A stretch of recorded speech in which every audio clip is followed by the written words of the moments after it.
How's it going, you absolute weapons? Coach Phillip Gerard here. If you've never heard of me, I'm a gut health coach. I help people optimize their digestion, get on top of their skin issues, their low energy and fatigue issues. I also help people build muscle and lose fat, and we really optimize people's health on a cellular level. In this training video, what I'm going to do is share 3 supplements that I like to help people with their gut health.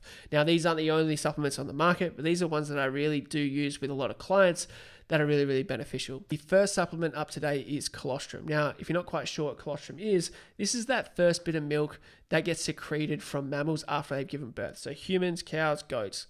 Now, obviously, you're not going to be supplementing with human colostrum unless your partner has just recently given birth and you decided to suck on her titty, but probably not likely. Now, what we're going to do here is most likely use bovine colostrum or goat's colostrum. Now, if you do struggle with some more gut issue stuff and some more so if you struggle with digesting dairy, then you can opt for a goat's colostrum. That's going to be a little bit safer on your digestive tract, but either should be fine. Now, colostrum contains immunoglobulin, so mainly IgAs. Now, this helps regulate immunoglobulin activity. So that's going to be the main benefit that you're going to get from this. So if you're not quite sure what immunoglobulins are, they're essentially antibodies. And what this does is it helps identify and neutralize these foreign objects or these opportunistic pathogens within the gut. So again, it helps to regulate things on a bacterial level. So really, really beneficial. It can also help block the immune response. So if someone has quite an acute immune response, they could have a bit of runny nose, itchy eyes, things like that. It can really help to block that. It can also help stimulate it too if it's necessary. So yeah, one of my go-tos with a lot of people. I really like this supplement.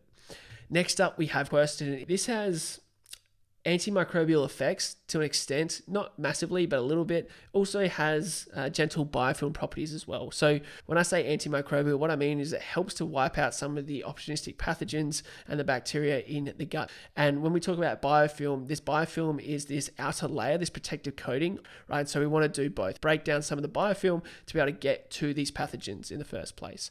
So this will also have a bit of a modulating effect or regulating effect on the microbiome, which is great. But the main benefit here with quercetin is that it acts as a tight junction compound. So when you have things like gluten, for a lot of you, what you're going to notice within the small intestines is it's going to start to open up what's called the microvilli inside your small intestine, your digestive tract. So think of like little fingers. You've got villi, then microvilli.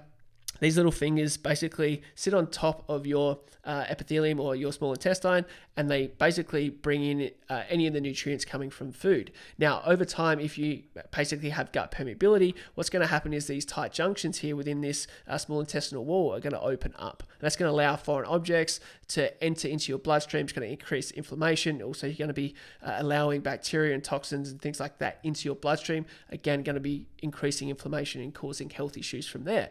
And so again, quercetin really, really good at closing off these the tight junctions and allowing you to have a much sturdier, healthier gut.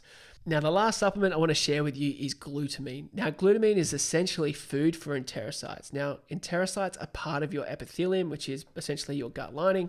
And if someone has damaged the enterocytes, the glutamine basically helps feed them, and that's going to help them grow back the epithelium. So this is generally good and can be quite beneficial if someone has a lot of damage.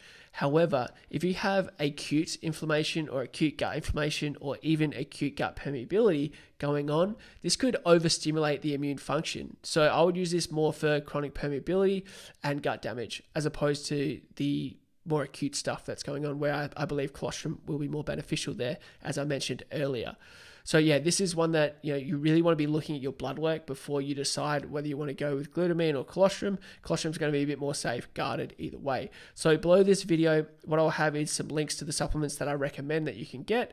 Now, if you want to dig a little bit deeper and know exactly what you should be taking, I highly recommend getting some blood work done and getting a skilled health practitioner to be able to analyze it from an optimal level. That way you're going to know exactly what you need to take. Now, if this sort of stuff interests you, this kind of content, let me know below. Otherwise, I've got some other training videos that you can look at. Check out this one here where I talk about building muscle if you're a natural bodybuilder.